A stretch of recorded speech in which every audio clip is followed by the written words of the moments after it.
तो एक बार फिर से वो वेलकम है स्टूडेंट आपका। और जैसे कि आप जानते हैं, आज की क्लास में हम एक नया और एक बिल्कुल फ्रेश चैप्टर स्टार्ट करने वाले हैं, जिसका नाम है शेयर कैपिटल।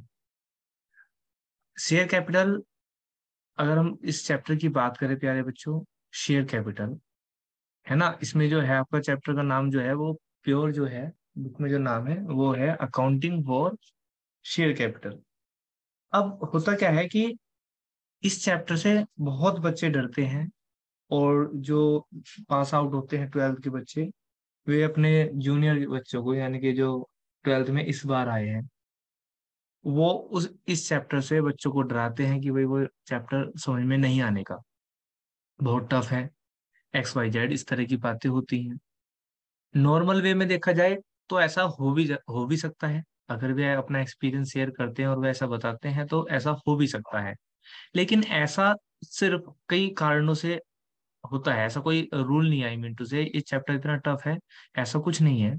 हाँ, कुछ बातें ध्यान में नहीं रखी जाती तब ये चैप्टर बहुत टिपिकल बन जाता है। तो इस तरह की बातें जो भी करते हैं वो तभी करते हैं जब वो उन चीजों को फॉलो नहीं करते जो चीजें फॉलो करनी चाहिए। बेसिक लगता क्यों टफ है, पहले आज इस पे बात करेंगे, चैप्टर स्टार्ट करेंगे, उसके कंसेप्ट सीखेंगे, वो सब बात की बात है। सर टफ क्यों लगता है, ऐसा क्यों होता है कि इसे टफ बोलते हैं? ऐसा इसलिए प्यारे बच्चों, क्योंकि आपने इलेवेंथ, देखो आपने कॉमर्स स्टार्ट पढ़नी, यानी कि बेसिकली अकाउंटेंसी पढ़नी कब स्टार्ट करी? आपने शुरुआत करी इलेवेंथ में अकाउंटेंसी, ठीक है ना? इलेवेंथ में अकाउंटेंसी आपने स्टार्ट की, और इलेवेंथ में स्टार्टिंग करने से जो आपने पढ़ी वो आपने सोल प्रोप्राइटरशिप पढ़ी, ठीक है ना, उसको बोलते हैं सोल प्रोप्राइटरशिप पढ़ी आपने। फिर किसी तरह से, और बहुत ही इजी लेवल, बिल्कुल स्टार्टिंग लेवल अगर अकाउंट की कहीं से है तो वो इलेवेंथ में है, क्योंकि पूरा बुक कीपिंग उसमें ही है, पूरी अकाउंटिंग उसमें है ना।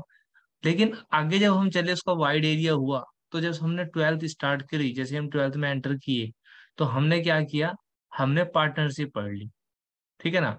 और टीचर्स ने आपको बहुत मजे में पढ़ा दिया कि भाई सोल प्रोप्राइटरशिप में सिर्फ एक मालिक होता था, यहाँ पर एक या एक, दो या दो से ज्यादा होते हैं, है ना, मैक्सिमम 50 तक होते हैं। और ऐसी बात क्या है कि आपको भी बहुत एक मतलब कंफर्ट जोन वाली बात होती है ना, कंफर्टेबिलिटी वाली बात, तो आपके अंदर वो वाली बात है यार, ठीक है पार्टनरशिप में क्या डर है, तुम डरे ही नहीं पार्टनरशिप से, है ना।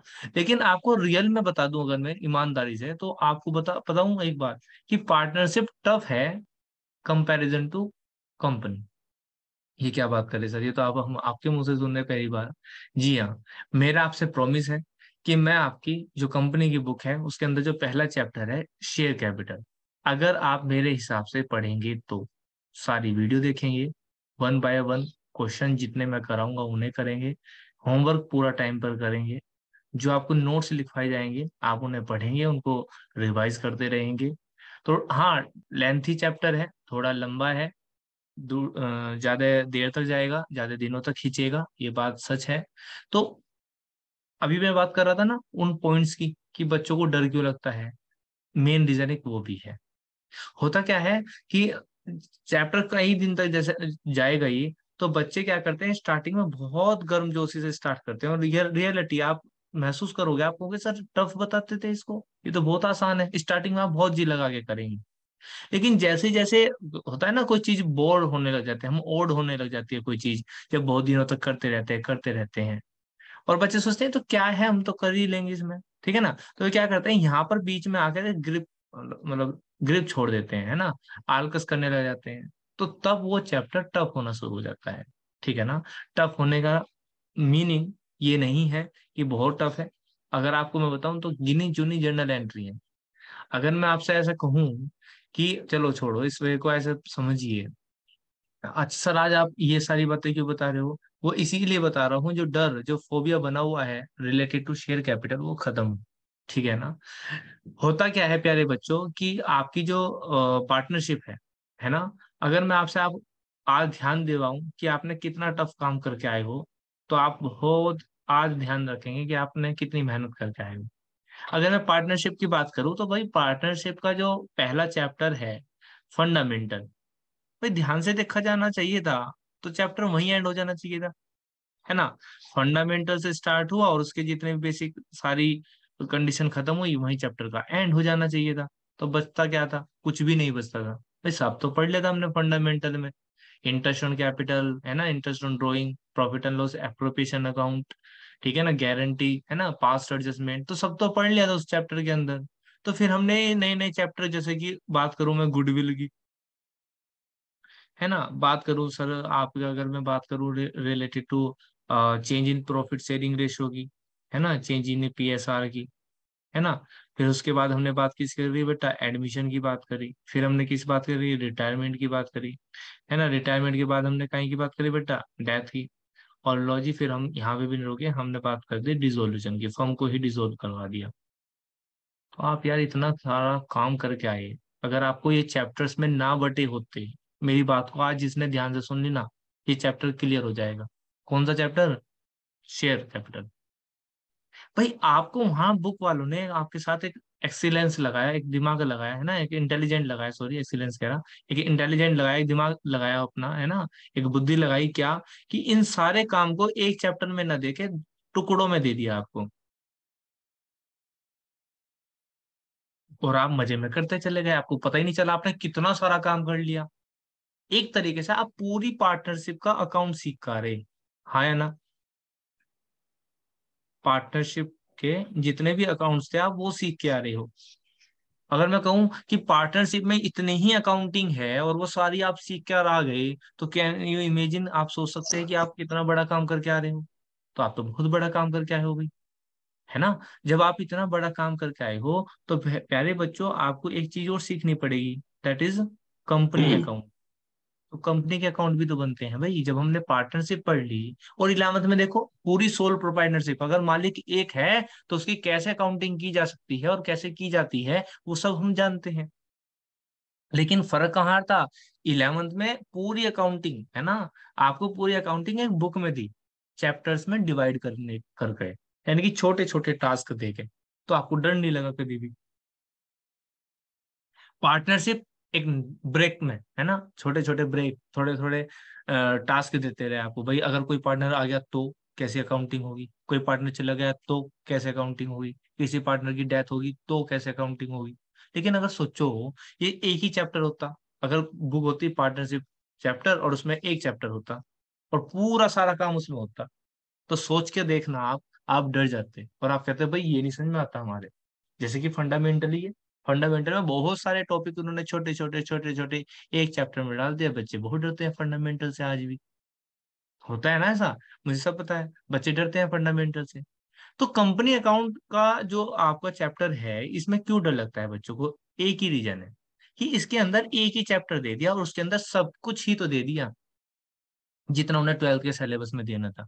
वे चाहते तो इसको तोड़ सकते थे, लेकिन उन्हें तोड़ा क्यों नहीं? क्योंकि बेसिकली सब सेक्शन है, सब पार्ट है इस चैप्टर के, है ना। ऐसा नहीं है कि बिल्कुल टॉपिक नया हो गया हो, तो इसलिए उसको एक ही चैप्टर में रखा हुआ है। तो कहने का मेरा मतलब क्या है? मेरा कहने का मतलब ये है प्यारे बच्चों, कि इसका मतलब ये है, आप दिमाग में लगा लेना कि कंपनी के अकाउंट्स थोड़े लंबे जाएंगे, हम थोड़े ज्यादा दिनों तक करेंगे। दैट इज वाई वो थोड़ा सा बोरिंग हो सकता है, थोड़ा मतलब हार्ड वर्किंग हो सकता है, लेकिन आपको उसके लिए डरना नहीं है। अब होता क्या है ना, कि बच्चे डरने लग जाते हैं, ये चैप्टर ही नहीं खत्म होके दे रहा, पता नहीं कब तक कराएंगे सर, अच्छा इसके अंदर ये भी केस है, अच्छा ये भी केस है। तो मतलब जब केस लिखवाते हैं, भाई अगर ऐसे हुआ तो ऐसे करना, ऐसे हुआ तो ऐसे करना, तो आप उन्हें कुछ चैप्टर मान लेना। क्या हुआ? ये मान लेना इसके अंदर चैप्टर है। आज आपने एक चैप्टर कंप्लीट कर लिया, एक मतलब 2-3 दिन में आपका एक चैप्टर कंप्लीट हो जाएगा। बात समझ में आ रही है ना? और दुख दूर करूं आपके? तो और दुख दूर कर देते हैं। पार्टनरशिप में तो प्यारे बच्चों आपको इतना झंझट था, अभी मैं जिसकी बात कर रहा था कि आपको अचंभा हुआ कि आप इतनी मेहनत करके आए हो। पार्टनरशिप में तो भाई कोई पार्टनर आ गया तब अकाउंटिंग चेंज कर दो पूरी, है ना। अकाउंटिंग क्या हो जाती थी? चेंज हो जाती थी कब? जब कोई एडमिशन हो गया, किसी का रिटायरमेंट हो गया, जब पूरी अकाउंटिंग, यानी कि पूरे अकाउंट दोबारा बनाओ, रीवैल्यूएशन अकाउंट बनाओ, है ना। रिकंस्टिट्यूशन करना पड़ता था फर्म का, दोबारा बैलेंस शीट बनानी पड़ती थी, पार्टनर्स कैपिटल अकाउंट बनाना पड़ता था, उनका रेशो चेंज करना पड़ता था, और पता नहीं क्या क्या गुडविल वैल्यूएशन करना पड़ता था। हर चैप्टर में आप ये काम करें। लेकिन अगर मैं कहूँ सर कंपनी में क्या करना पड़ेगा, और मैं कह दूं कंपनी में बिल्कुल भी ये काम नहीं करना पड़ेगा, मतलब बार बार आपको झंझट पालना ही नहीं है। अगर मैं आपको 10-12 जनरल एंट्री बता दूं, बस वे डलती रहेंगी। बताओ कितना आसान है। पूरे चैप्टर में 10-12, मतलब एक वैसी राउंड फिगर बता दिया मैंने आपको, 10-12 जनरल एंट्री, और उसी से पूरा चैप्टर हो जाएगा, वही एंट्री घूम फिर के आती रहेंगी। ये बात सही है कि उनकी अमाउंट्स बदलेगी। अब कुछ बच्चे जो ऑलरेडी किए हुए हैं चैप्टर, वे सोचेंगे कि सर हाँ ठीक है, जिन्होंने किया हुआ है, लेकिन अमाउंट्स में तो सारा लोचा है। तो उसका भी जवाब है मेरे पास। अगर आप डे 1 से क्लास करें और लास्ट तक कंटिन्यू करें विदाउट स्किपिंग एनी वीडियो, तो उस अमाउंट में भी आपको बिल्कुल दिक्कत नहीं आएगी। इतने रियलिस्टिक एग्जाम्पल के थ्रू हम इस चैप्टर को कंप्लीट करेंगे कि आपको पता ही नहीं चलेगा। और छोटे छोटे हम टास्क बना लेंगे। हम बुक की तरह करेंगे नहीं कि एक चैप्टर करते ही जा रहे करते ही जा रहे करते ही जा रहे ना। हम क्या करेंगे, इसी चैप्टर का डिवाइडेशन कर लेंगे। ठीक है। जब बुक्स में, आपके खुद की बुक में टॉपिक की बने, तो हम उन्हें टॉपिक नहीं मानने के चैप्टर मान लेंगे भाई, है ना। सपोज करो एग्जाम्पल के लिए मैं कहूँ 10 टॉपिक हैं, तो हम 10 टॉपिक मानते नहीं ना, हम 10 चैप्टर मान लेंगे। ठीक है। लेकिन ये टॉपिक को रिलेट होंगे, है ना। अगर टॉपिक 1 समझ में आ गया तो टॉपिक 2 तभी समझ में आएगा। तो हम टॉपिक 1 करेंगे, टॉपिक 1 का टेस्ट लेंगे, फिर जब क्लियर हो जाएगा, जब टॉपिक 2 पे चलेंगे। बताओ कोई दिक्कत परेशानी? कल बिल्कुल भी नहीं होगी। दिक्कत क्या है इस चैप्टर में, दिक्कत किसके साथ बनती है और कब बनती है और क्यों बनती है? सिर्फ मॉनिटरिंग नहीं होती। टीचर पढ़ाता चला जाता है, पढ़ाता चला जाता है, और बच्चे करते चले जाते हैं, करते चले जाते हैं। कुछ बच्चे छोड़ते चले जाते हैं। इसमें एक एक टॉपिक, एक एक कंसेप्ट, एक एक क्वेश्चन इतना इंपॉर्टेंट हो जाता है कि अगर आप सपोज करो, मैं आपको कहूँ, मैं आपसे क्वेश्चन दूं कि SW में ये 2 क्वेश्चन करके लाने, सपोज करो, वैसे ही मैंने आपको कह दिया कि क्वेश्चन नंबर 14 और 15 करके लेकर आना है, और आपने किए नहीं है, और आप सीधा जंप करके नेक्स्ट क्लास पर, तो हाँ तब दिक्कत बनेगी। दैट इज वाई मैं कहता हूँ कि चैप्टर बहुत आसान है, लेकिन मॉनिटरिंग नहीं अच्छी होती, बच्चे उस पर चलते नहीं, फॉलो नहीं करते उन बातों को, तब दिक्कत जरूर बनती है। नो डाउट दिक्कत बन जाती है। लेकिन मैं आज आपसे, क्लास स्टार्ट है, प्रॉमिस करता हूँ कि आपको दिक्कत नहीं आएगी। अगर आपको जितनी भी बातें आज बताई हैं, उतनी बातों को ध्यान में रखेंगे, तो इस बात को भी आप ध्यान रखेंगे। बुक की बात करें तो हम TS ग्रेवाल को फॉलो करेंगे। TS ग्रेवाल की जितने भी 2022 एडिशन है, कोशिश करेंगे 1 बाय 1 क्वेश्चन करें। लेकिन मैं एक्यूरेट भी क्वेश्चन नहीं कराता बच्चों को कि क्वेश्चन नंबर 1 से लेके लास्ट तक जो भी है, 100 जो भी क्वेश्चन है, सीक्वेंस ये कराऊं। मेरे खुद के कुछ सीक्वेंस होते हैं टीचिंग करने के, मतलब जो मुझे लगता है कि बच्चों को ये टॉपिक पहले पढ़ाऊंगा तो वो आसान होगा। तो लेकिन करेंगे हम कॉन्टिन्यूसली, है ना। ऐसा नहीं करेंगे कि एक क्वेश्चन छोड़ दिया, दो दो कर लिए। मतलब कहने का मतलब ये है, टॉपिक तो हम रीअरेंज कर लेंगे ऊपर नीचे, लेकिन करेंगे कंटिन्यूअसली। ओके, आगे चलते हैं। तो जैसे कि आप जानते हो, इसके अंदर लिखा हुआ है TS ग्रेवाल, ये तो आपकी बुक का राइटर का नाम हो गया। यहाँ पे लिख रहा है डबल एंट्री सिस्टम, ये बहुत बड़ा कीवर्ड है, डबल एंट्री सिस्टम। अगर आपके याद हो तो 11वीं की बुक पे भी यही लिख रहा था, डबल एंट्री सिस्टम। याद है किसी बच्चे के? 12वीं की क्लास की जो पार्टनरशिप करी आपने, वहां पे भी लिख रहा था डबल एंट्री सिस्टम, और आप कंपनी कर रहे हैं तब भी लिख रहा है डबल एंट्री सिस्टम। तो ये तो आपके लिए एक कीवर्ड मिल गया। मतलब सर, मतलब ये यहाँ पे निचला नीचे लिख रहा है, अगर आप दिखा ध्यान से देखेंगे, अकाउंटिंग फॉर कंपनीज। आप अकाउंटिंग किसके लिए करने जा रहे हो प्यारे बच्चों आज? कंपनीज के लिए। ठीक है ना। आप कंपनीज के लिए करने जा रहे हैं। आपने इससे पहले की बुक करी थी वो पार्टनरशिप के लिए की थी। अच्छा सर, पार्टनरशिप के लिए कर रही थी। 11वीं में जो करी थी आपने वो सोल प्रोप्राइटरशिप के लिए की थी। अच्छा सर, ठीक है। तो आप ये बता क्यों रहे हो? मैंने कहा तीनों बुक पे एक बात लिखी हुई है। क्या लिखी हुई है? Double entry system. मतलब सर, मतलब ये डबल एंट्री सिस्टम तो आपको 11वीं में पढ़ा हुआ ही है, लेकिन मैं उस पर जाता नहीं, चाहे आपको याद हो या ना हो। इतना तो समझ सकते हो ना, अगर तीनों बुक पे डबल एंट्री सिस्टम लिखा हुआ है, इट मीन्स मेथड नहीं बदलेगा, रूल नहीं बदलेंगे, रूल सेम है। मतलब सर, मतलब ये, जब हमने 11वीं क्लास में कुछ रूल पढ़े थे, याद है ना, किसी ने गोल्डन रूल पढ़ते हैं, है ना, ट्रेडिशनल अप्रोच, कोई मॉडर्न अप्रोच पढ़ता है या टीचर पढ़ाता है। दोनों ही अप्रोच के जो रूल थे, है ना, जो रूल थे उनके, क्या आपकी पार्टनरशिप में भी रूल बदल गए थे? बताओ मुझे, यस और नो, क्या रूल बदले थे? भाई अगर बैंक डेबिट करने से इंक्रीज होता है, 11th क्लास का कंसेप्ट कहता है, तो क्या पार्टनरशिप ने ये कह दिया था कि बैंक डेबिट करने से डिक्रीज हो जाएगा? नो सर, नहीं नॉट कहा। ऑल। तो कहने का मेरा मतलब ये है, कंसेप्ट बिल्कुल सेम है, डबल एंट्री सिस्टम ही है, रूल वही होंगे, सिर्फ करने का थोड़ा सा तरीका बदल जाएगा। क्यों बदलेगा सर तरीका? तरीका इसलिए बदलेगा, पहले आपने सोल प्रोप्राइटरशिप के लिए अकाउंटिंग करी, फिर आप कंपनीज के लिए, सॉरी, पार्टनरशिप के लिए करी, तो आप किसके लिए कर रहे हो? आप कंपनी के लिए। तो थोड़ा तो चेंज आएगा, लेकिन रूल में चेंज नहीं आएगा। अगेन आई रिपीट, टॉपिक बदलेंगे, करने का तरीका बदलेगा, क्योंकि क्योंकि एक तरीके से पैटर्न पैटर्न नहीं कह सकता, मतलब मैं, एक तरह से फॉर्म बदल रही है ना, बिजनेस की फॉर्म बदल रही है। पहले एक व्यापारी था, है ना, एकांकी व्यापार था, है ना, जिसे सोल प्रोप्राइटरशिप कहते हैं।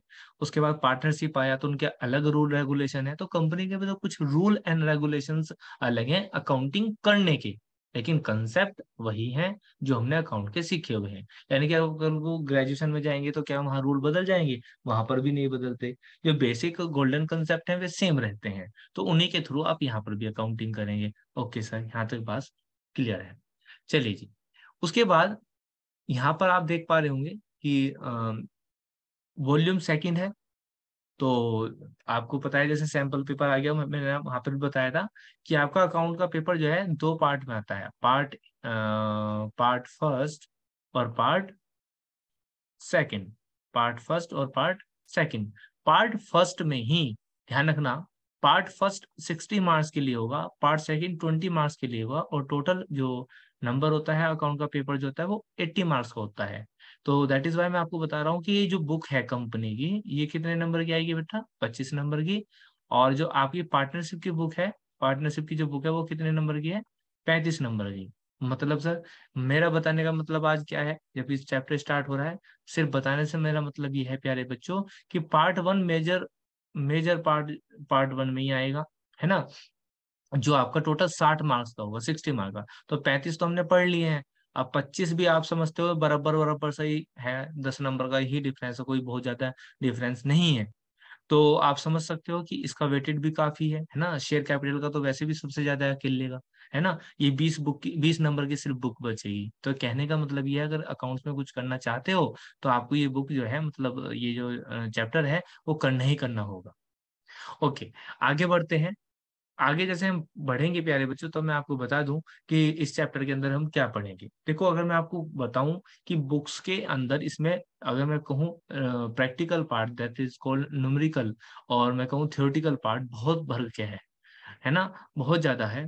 तो क्या सर आप आज से ही पढ़ाना शुरू कर दोगे? थ्योरेटिकल पार्ट बिल्कुल नहीं पढ़ाऊंगा मैं आपको कुछ बेसिक कंसेप्ट बताऊंगा। अब जैसे कि यहाँ पे लिख रहा meaning and characteristic of A company, आप देख सकते हो। जॉइंट स्टॉक कंपनी क्या होती है, डिफरेंस क्या है between the partnership and company में, टाइप्स ऑफ कंपनी, कंपनी कितने तरीके की होती हैं, 1 person company, private company, public company क्या होती है, इनकॉर्पोरेशन ऑफ कंपनी क्या है, मीनिंग ऑफ शेयर कैपिटल क्या है, टाइप्स ऑफ शेयर कितने तरह के होते हैं, डिफरेंस करना है प्रेफरेंस शेयर में और equity share, accounting issue of share, cash at par at premium, over subscription क्या होता है, अंडर सब्सक्रिप्शन क्या होता है, कॉल्स इन अरियर क्या होता है ना। ये यहाँ से आपको सही बताऊं तो यहाँ से आपका प्रैक्टिकल पार्ट है, और ऊपर का जितना भी पार्ट है ये थियोरेटिकल पार्ट है। मैं आपको बता दूं, क्योंकि इस बार एमसीक्यू भी आएंगे एग्जाम में, और आपका सब्जेक्टिव भी आएगा। मतलब सर, मतलब मेरे बताने का ये है कि वाकई इसमें से भी पूरा पूरा चांस है क्वेश्चन आने की। थ्योरेटिकल तो आएंगे ही, है ना, एमसीक्यू तो आएंगे ही, और इसमें से भी आएंगे। लेकिन स्टिल मैं आपको बता रहा हूँ, मेरी क्लास जो है ऐसा नहीं होगी, मैं यहाँ पॉइंट 1 से आपको पढ़ाना शुरू कर दूंगा, यहाँ से, और यहाँ तक पढ़ाते पढ़ाते सीक्वेंस में जाऊंगा और एंड कर दूंगा इस चैप्टर को। बिल्कुल नहीं करने का मैं ऐसा थ्योरेटिकल। अच्छा, यहाँ पे वही है ना, कुछ चीज पढ़ने में गलती होती है तो कुछ चीज पढ़ाने में भी हो सकती है। हालांकि मैं किसी को ब्लेम नहीं कर रहा, सबका अपना एक तरीका होता है पढ़ाने का। लेकिन मैं समझता हूँ कि अगर मैं आपको ये सारे टॉपिक यहाँ से लेके यहाँ तक के अगर सारे बता दूं, आज ही या फिर 1-2 दिन क्लास में बता दूँ, तो आपके बहुत भारी भरकम वर्ड आप सुन लोगे और बहुत ही टिपिकल चैप्टर लगेगा आपको ये। आप लोगों को पता नहीं इसमें तो झंझट ही बहुत है। तो मैं उस इसी पॉइंट में से सारा कुछ बताऊँगा, लेकिन खेल-खेल में। आई मीन टू से ऐसा नहीं है 1 या 2 क्लास में मैं इसे इस टॉपिक को, फिर 2 क्लास में इन तो टॉपिक को, 2 क्लास में इन टॉपिक को कवर करूँगा, बिल्कुल भी नहीं करूँगा। पहली बात तो मैं आपको बता दूँ 11th क्लास में बीएसटी में ये सारी चीज़ आप ऑलरेडी पढ़े हुए हो। लेकिन बच्चे याद नहीं रखते, मैं समझ सकता हूँ। तो हम क्या करेंगे, पहले तो इस पूरे पार्ट में से, थ्योरेटिकल पार्ट में से जितना मुझे न्यूमेरिकल कराने में ज़रूरत पड़ेगी, जितना न्यूमेरिकल कराने में ज़रूरत पड़ेगी, मैं बात-बात में धीरे-धीरे किसी क्वेश्चन के अंदर, है ना? 1-2 क्लास लेकर शुरुआत में कुछ टर्म्स आपको बता दूँगा। तो आप शुरुआत में वे टर्म्स याद रखनी है। जैसे कि मैं एग्ज़ाम्पल के लिए आप बताऊँ, मैंने देखा हुआ है कुछ टीचर्स क्या करते हैं, जैसे यहाँ पे प्राइवेट कंपनी लिख रही है, प्राइवेट, है ना? और प 1 पर्सन कंपनी, है ना? और पब्लिक कंपनी, तो इनमें याद कराना शुरू कर देते हैं। इनमें मिनिमम कितने मेंबर होने चाहिए, मैक्सिमम कितने होने चाहिए, डायरेक्टर कितने होने चाहिए। तो हालाँकि एग्ज़ाम में कॉन्सेप्ट बिल्कुल इम्पोर्टेंट है, लेकिन इसका न्यूमेरिकल में कोई काम है? बिल्कुल नहीं है न्यूमेरिकल में कोई काम इसका। तो अगर मैं शुरुआत में आपको ये बता दूँ और याद करवाना शुरू कर दूँ, तो आप पहले ही इस चैप्टर से कन्नी काटनी शुरू कर दोगे, बचना शुरू कर दोगे। आ रही बात समझ में मेरी? तो हम इस तरीके का जो भी थ्योरेटिकल पार्ट है, वो या तो बीच-बीच में कवर अप करेंगे या बिल्कुल लास्ट में कवर अप करेंगे या बुक पे निशान लगवा के इसको याद करना शुरू करेंगे। लेकिन मैं आपको ऐसा कोई भी थ्योरेटिकल कांसेप्ट अपने पूरे लेक्चर्स में स्टार्टिंग में नहीं बताऊँगा, जो न्यूमेरिकल से रिलेटेड ना हो। जो न्यूमेरिकल से रिलेटेड है थ्योरेटिकल पार्ट वो ज़रूर मुझे डिस्कस करना पड़ेगा, नहीं तो आपको क्वेश्चन समझ में नहीं आएँगे। यहाँ तक बात क्लियर होगी? आगे चलते हैं। अच्छा ये ना कराने का रीज़न एक और है, भई किसी को सिर्फ़ न्यूमेरिकल सीखने हैं पहले, है ना? न्यूमेरिकल सीखना चाहता है और मैं शुरुआत से उसे पकाना शुरू कर दूँ, कम से कम 5-6 वीडियो जाएँगी सिर्फ़ इस पूरी बात को समझाने में और उसे लगेगा इस चैप्टर में तो पता नहीं कितने टर्म्स हैं। अच्छा इतने ऐसा क्यों लगेगा इतने टर्म है? भाई कंपनी है, पहली बार पढ़ रहे हो आप 12th क्लास में, 11th में तो पढ़ी नहीं है आपने कि भाई कंपनी थोड़ी-सी वहाँ पढ़ ली, थोड़ी-सी यहाँ पढ़ रही। तो ज़ाहिर-सी बात है जब वो कंपनी आपको पढ़ाना जा रहे, तो सारा ही जितने जी भी चीज़ें हैं वो सारा आपको 12th में देनी पड़ेंगी उनको, उनकी भी गलती नहीं है। यानी कि सिलेबस का जिसने डिस्ट्रीब्यूशन किया, ठीक है ना? तो कुल मिला के 100 बात की एक बात निकल के ये आई कि मैं आपको मतलब मैं ये बात इसलिए खोल दी आपके सामने कभी आपको सर आप तो वो थ्योरेटिकल पार्ट पढ़ा ही नहीं रहे, वो तो बहुत इम्पोर्टेंट है, आपने वो पढ़ाया ही नहीं, है ना? ये सब 11th की पीएचडी में पढ़ा हुआ है। स्कूल टीचर आपको थ्योरेटिकल बहुत अच्छे से कराते हैं। दूसरी बात हर स्कूल में होती है। तीसरी बात मैं भी बताऊँगा, है ना? बुक पे निशान लगा के बताई जा सकती है कुछ तो, है ना? साथ-साथ एक्सप्लेनेशन भी हो सकती है, मतलब उसमें टाइम वेस्ट नहीं करेंगे हम। तो आज की क्लास में अब मैं स्टार्ट करने वाला हूँ, ठीक है ना? चलो मैं थोड़ा-सा बुक का रिव्यू दे दूँ आपको और आगे चलें। तो जैसे कि यहाँ पे आप देख रहे हो मीनिंग एंड डेफिनिशन। तो सर आपने तो थ्योरी पढ़ानी शुरू कर दी, बिल्कुल नहीं शुरू करी। सिर्फ़ कंपनी का मीनिंग कितना है इतनी बात समझेंगे। फालतू की चीज़ें हम समझते नहीं हैं। एक छोटी-सी बात समझेंगे, छोटी-सी बिल्कुल, क्योंकि भई जब कंपनी की बुक कर रहे हैं, तो इतना तो पता ही होना चाहिए ना क्या कंपनी है। कंपनी के प्रकार, कितने मेंबर, कौन-सा सन, कौन-सा एक्ट, ये नहीं पढ़ेंगे। ये सिर में दर्द करेंगे स्टार्टिंग में, ये बाद में पढ़ेंगे। जब कंपनी के कुछ क्वेश्चन कर लोगे ना, तो नॉलेज हो जाएगी कंपनी कैसे काम करता है, तो फिर अपने आप ये चीज़ें समझ में आनी शुरू भी हो जाएँगी, है ना? वेल तो बात करते हैं आज डेफिनिशन की। तो सबसे पहले आपकी कंपनी में जो डेफिनेशन है, वो छोटी-सी, नन्ही-सी, प्यारी-सी ये वाली पढ़नी है। प्रोफेसर हैने ने दी है, ठीक है ना? ये पढ़नी नहीं है। इतनी सारी डेफिनेशन है, बहुत कीवर्ड है इस डेफिनेशन में। मैं ये नहीं कह रहा ये बेकार है, बहुत अच्छी डेफिनेशन है ऊपर जो दी हुई है, लेकिन अभी नहीं, है ना? ये सारी चीज़ें जिस दिन मैं चैप्टर एंड करा दूँगा ना, तो ये बातों-बातों में मैं आपको क्वेश्चन के बीच-बीच में आपको ऐसे बता दूँगा, आपको पता भी नहीं चलेगा और आपको सब पता हो। फिर आप चैप्टर पे दोबारा से आएँगे ना और यहाँ से पढ़ना शुरू करेंगे, तो ये थ्योरी आपको खुद समझ में आएगी। आप कहोगे सर ये तो पता था, ये तो हमें बता दिया था आपने, है ना? तो आपको सब पता चल जाएगा। तो हम इस तरह से नहीं पढ़ेंगे। वेल आगे बढ़ते हैं। तो a company is an artificial person. अब ये बहुत कीवर्ड है और ये मैं आपको एक्सप्लेन भी करूँगा। ये क्या है? Company is an artificial person created by law, ये क्रिएट किया है लॉ ने, सेपरेट एंटिटी है इसकी with A perpetual succession with a common seal. मैंने जितने भी ब्लॉक किए हुए हैं, गज़ब के वर्ड हैं, गज़ब। मतलब अगर एमसीक्यू देना हो किसी को तो वो इसी में से ऐसे ऐसे एमसीक्यू निकाल दे कि आप घूम जाओ, लेकिन आप नहीं घूमने के। क्यों नहीं घूमने के? क्योंकि हम इन्हीं को डिस्कस करेंगे, ठीक है ना। हम इन्हीं को डिस्कस करने जा रहे हैं। सबसे पहली बात आती है आर्टिफिशियल पर्सन की बात। तो ऐसा क्यों कहा है? कंपनी क्या है? आर्टिफिशियल पर्सन है। तो प्यारे बच्चों इस बात को बहुत ध्यान से समझेंगे। कंपनी की, सॉरी, लॉ की नजर में, देखो ये लिख रहा है ना, by created by law, having separate, है ना।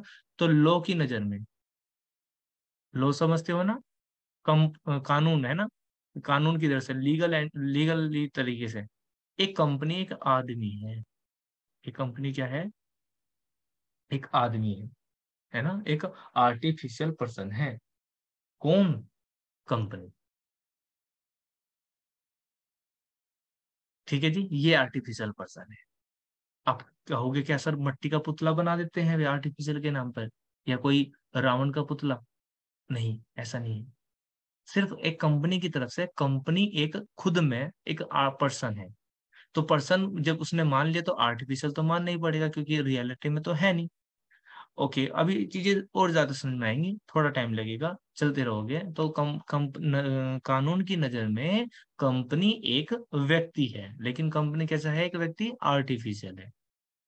तो ऐसा क्यों करा है सर? देखो अब मैं आपको बता दूं, जो इसके ओनर होते हैं, जो इसके ओनर होते हैं, किसके? कंपनी के ओनर जो होते हैं, उन्हें नॉर्मली, फिलहाल इतना वर्ड पढ़ो बस, बहुत भारी भरकम नहीं, शेयर होल्डर बोलते हैं। क्या बोलते हैं उनको? Share holder. क्यों शेयर होल्डर बोलते हैं, ये आने वाली क्लासेस में क्लियर हो जाएगा आपको।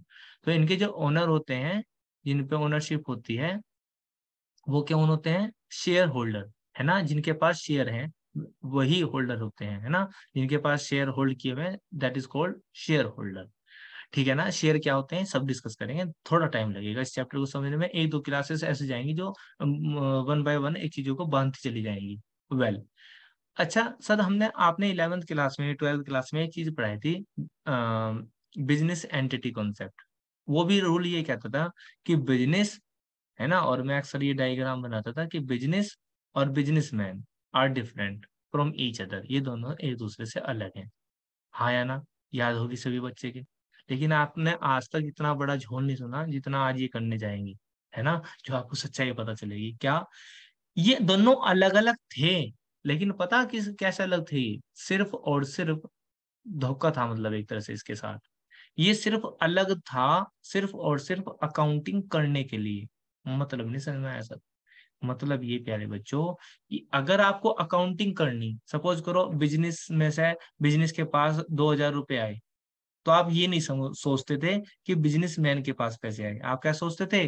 बिजनेस के पास पैसे आए, और उसी के थ्रू आप एक अकाउंटिंग करते थे कि भाई बिजनेस में पैसा बढ़ गया तो बैंक अकाउंट डेबिट। हाँ या ना? और टू जिससे देने वाला जो भी नाम है, मान लीजिए टू राम।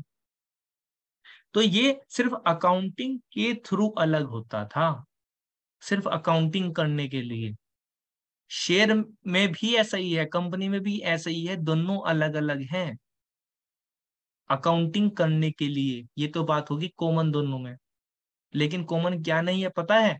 कॉमन ये नहीं है कि अगर अगर अगर कोई कंपनी पर केस करता है, अगर कोई कंपनी पर केस करता है, अगर कोई कंपनी पर केस करता है, मान लीजिए तुम कंपनी पे केस कर दो, सॉरी शेयर होल्डर पे राइट लगा दिया मैंने, एक सेकेंड। किस पे केस करता है बेटा? कोई व्यक्ति कंपनी पर केस करता है। अगर कोई व्यक्ति कंपनी पर केस करता है, कंपनी पर केस कर दिया, तो उसका शेयर होल्डर का कुछ भी नहीं होगा। क्यों नहीं होगा? अभी मैंने बताया, ये दोनों अकाउंट के व्यू पॉइंट से अलग अलग नहीं है, बल्कि वैसे भी अलग है, क्योंकि कंपनी तो अपने आप में एक व्यक्ति है, अपने आप में एक पर्सन है। आया बात समझ में मैं क्या कह रहा हूँ? लेकिन यहाँ पर आ जाओ, किसमें? सोल प्रोप्राइटरशिप में या पार्टनरशिप में। अगर कोई व्यक्ति बिजनेस पर, है ना, बिजनेस पर क्या करता है? केस करता है, कोई लीगल मैटर हो गया, तो पता फंसेगा कौन? ये। आई बात समझ में मेरी बात?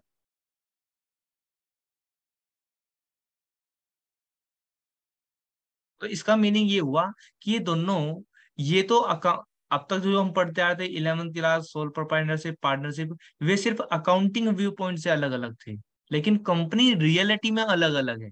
इसको और एक एग्जाम्पल से समझो, बहुत अच्छा एग्जाम्पल दूंगा मैं, बहुत अच्छा एग्जाम्पल देंगे, ठीक है, इससे बिल्कुल क्लियर हो जाएगा।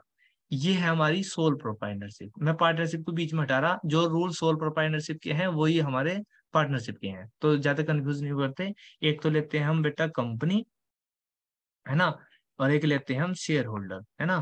तो ये हमारा कौन हो गया बेटा, सोल ओनरशिप, और ये हो गया हमारा बिजनेस। समझ में आ रहा है यहाँ तक, ये होगी हमारी कंपनी, और ये कौन हो गया बेटा, शेयर होल्डर। अब बहुत ध्यान से समझना, आपको समझ में आ जाएगा। उसने जो डेफिनेशन में कहा कि company is a artificial person, ऐसा क्यों कहा? ऐसा इसलिए कहा, सपोज करो मेरे प्यारे बच्चों कि बिजनेस पे क्या हो गया, लोन हो गया, लोन।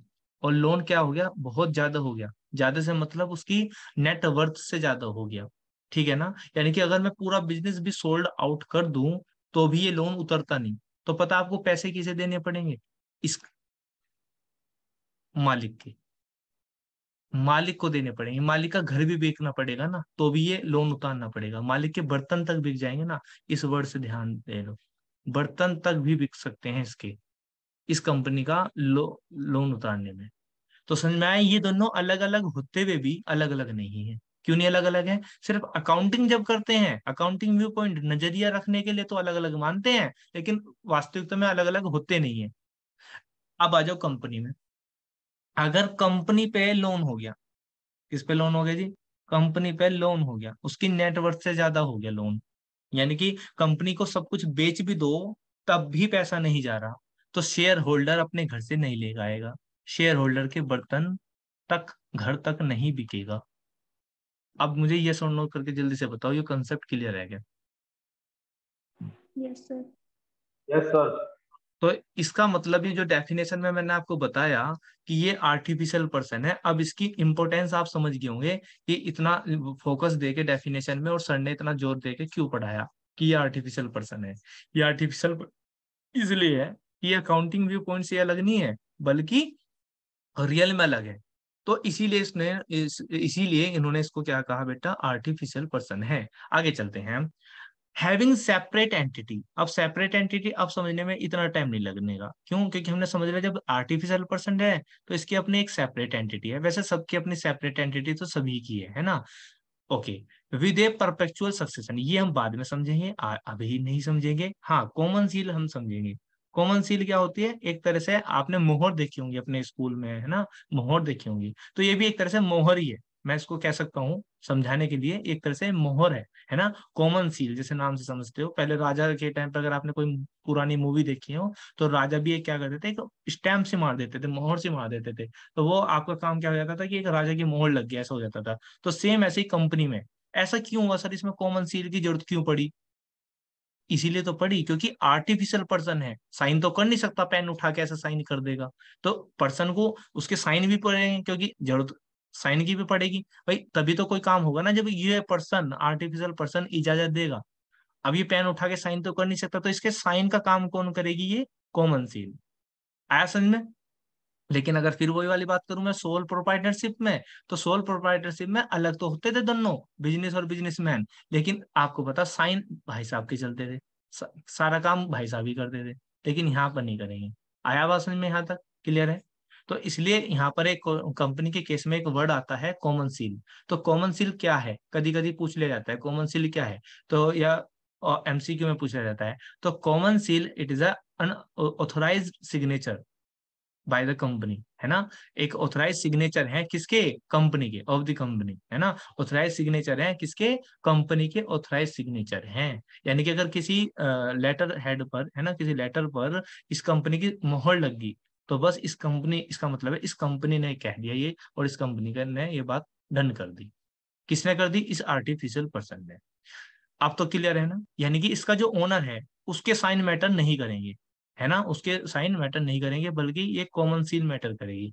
बिल्कुल क्लियर होगी होगी यहाँ तक पिक्चर। हालांकि इसका भी न्यूमेरिकल से कोई मतलब नहीं था, सवाल करते हुए इस बात से बिल्कुल भी दिक्कत नहीं आने की, लेकिन हाँ एक थोड़ा सा बेस बनाने, थोड़ा सा इंटरेस्ट डेवलप करने के लिए ये आपको चीजें बताई जाएंगी और बतानी पड़ेंगी। डन है यहाँ तक तो बात, तो बस इतना ही याद रखना। परपेचुअल सक्सेशन रह रहा, लेकिन ये टाइम रह के बताऊंगा, अभी नहीं बताऊंगा। यहाँ तो समझ में आ गया, सेपरेट एंटिटी है, अलग एंटिटी है, तो सभी की है। आर्टिफिशियल पर्सन है कंपनी, और उसके कॉमन सील होती है, यानी कि ऑथराइज सिग्नेचर होते हैं। तो आज की क्लास में हमने एक डेफिनेशन समझी, इस चैप्टर को कैसे करना है वो हमने समझा। ठीक है ना? तो आज की क्लास में तो हम इतना ही रखेंगे। ठीक है, नेक्स्ट क्लास में इसको आगे कंटिन्यू करेंगे। तब तक के लिए टेक केयर।